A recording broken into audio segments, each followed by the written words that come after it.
14 साल। अच्छा 14 बार उन्होंने गर्मी भी सही होगी और सर्दी भी सही होगी। अच्छा छाता होगा उनके पास।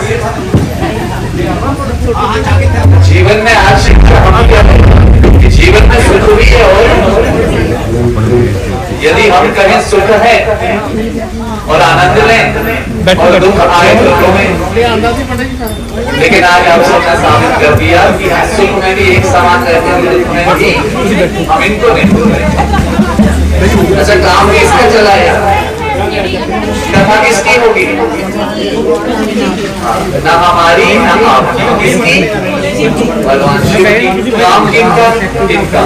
इनको जैसे काम पसंद आएगा वैसे ही करेंगे, आप जो मर्जी कर लो, जो मर्जी।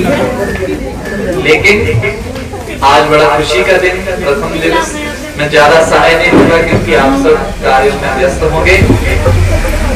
अंदर की जितनी भी कमेटी है एक बार सब के लिए जोरदार तालियां।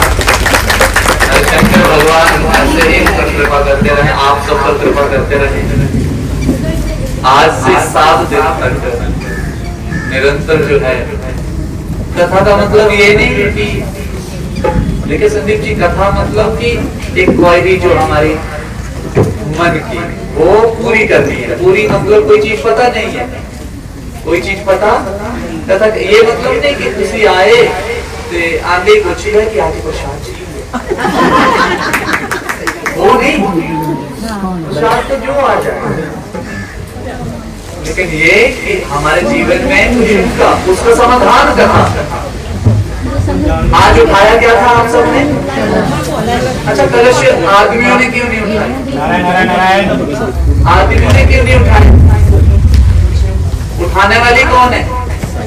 ये भार आप ही उठा सकती हैं।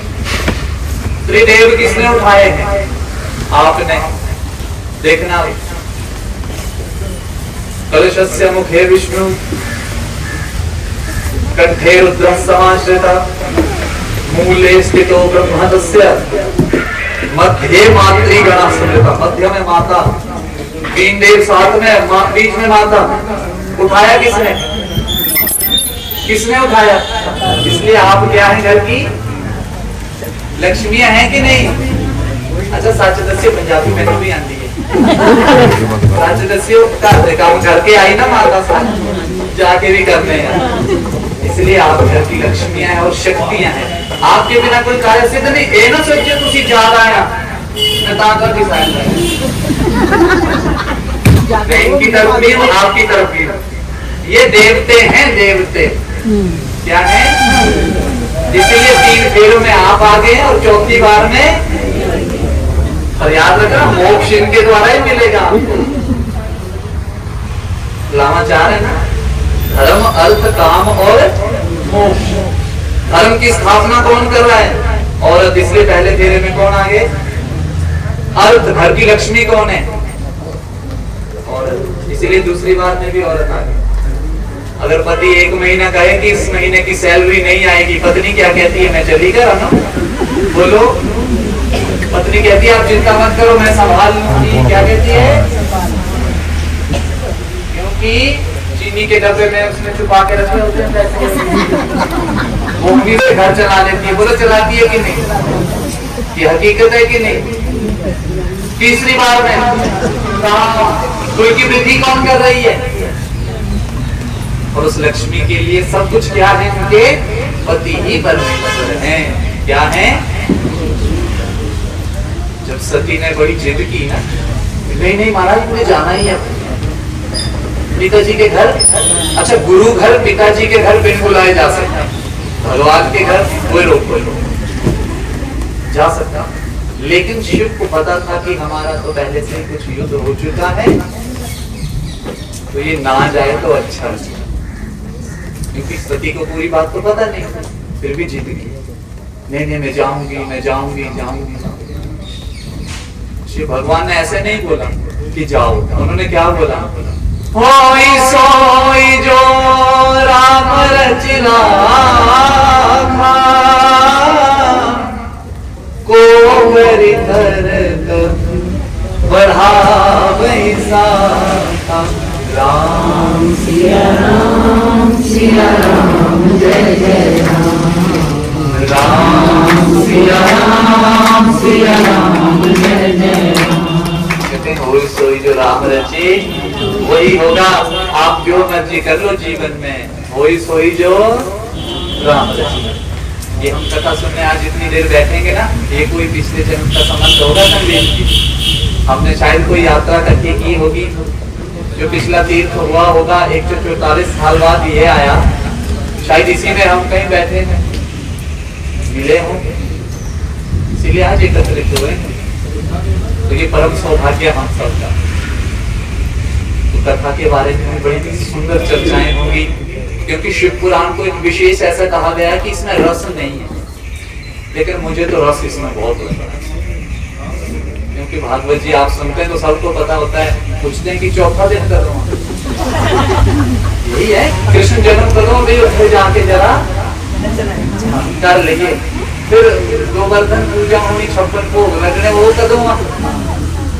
यहाँ ऐसा नहीं है, यहाँ तो शिव विवाह होगा, पर शिव विवाह की मर्यादा देखना। आप बोलोगे कि अच्छा विवाह ऐसे होता है, क्या विवाह की मर्यादा है? तो माताओं और मेरे साथ जितने भी मेरे बड़े हैं, इसमें आप सबका बच्चा, आज से शंकर भगवान जी ने जो सेवा लगाई है मैं उनके अर्पित करूंगा और आप भी उसे स्वीकार करना। तथा शिव की है, शिव का अर्थ है कल्याण। क्या अर्थ है? अच्छा, शिव का अर्थ कल्याण है, कल्याण करने वाला है। शिव का अर्थ कल्याण है, लेकिन आप बोलेंगे कि कथा, कथा क्या है? पहला अक्षर क्या आया कथा में? क्या आया? क। क्या आया? उपनिषद कह रहे हैं कम ब्रह्म, साहित्य कह रहा है कम ज्ञान। साहित्य बोल रहे क का मतलब होता है ज्ञान, उपनिषद बोल रहे क का मतलब होता है ब्रह्म। क्या होता है? ब्रह्म। अब ध्यान देना, एक ही शब्द है क, पर अर्थ कई निकल गए। इसीलिए आप शंका मत करना जीवन में। शिव पुराण सुन रहे हैं तो शिव ही प्रधान होंगे, भागवत जी सुन रहे हैं तो कृष्ण ही प्रधान होंगे, देवी पुराण सुनेंगे तो देवी ही प्रधान होगी। आप ये शंका मत करना कि ना जो बड्डा कौन। आप डॉक्टर के पास जाते हैं तो क्या करते हैं? सबसे पहले क्या कटवाते हैं? पर्ची। तो डॉक्टर जी क्या लिखते हैं उस पे? पहले हम अपने प्रॉब्लम बताएंगे, डॉक्टर जी क्या लिखते हैं? अच्छा, वो हमें पढ़ना तो आएगा, कौन पढ़ता है उसको? केमिस्ट पढ़ेगा, और क्या देगा वो? तो क्या बोलेगा फिर? बताएगा ना, दाल नहीं खानी, ऐसा है ना, और एक टाइमिंग बताएगा, 3-3 घंटे के बाद दवाई खानी, ऐसा ही है। तो जीवन का ये भी सार है। ये कथाएं तब समझ आएंगी जब किसी सदगुरु के पास जाएंगे, सदगुरु के पास जाएंगे, वो बोलेंगे बेटा जैसे दवाइयों के लिए परहेज किया है, इसके लिए भी थोड़ा मेहनत करनी पड़ेगी, 1 महीने का कोर्स है, ये करना पड़ेगा, तब जाकर का मतलब पता। हाँ, तो बड़े दूर की बात है, का पता। अच्छा, भैया ने कैसे ही आना कि आया केरा कर जाके ठीक भी करते हैं। मैं भी पाउडर क्रीम ला के आपका चिंता ना करूं, ठीक लगा हूं देखने। ध्यान देना, तो ब्रह्म, तो ज्ञान, हाँ मतलब स्थापना करना, जिसको सुनने के बाद हमारे हृदय में ब्रह्म स्थापित हो जाए, वो क्या है? जिसको सुनने से हृदय में ब्रह्म स्थापित हो जाए, वो कथा है, वही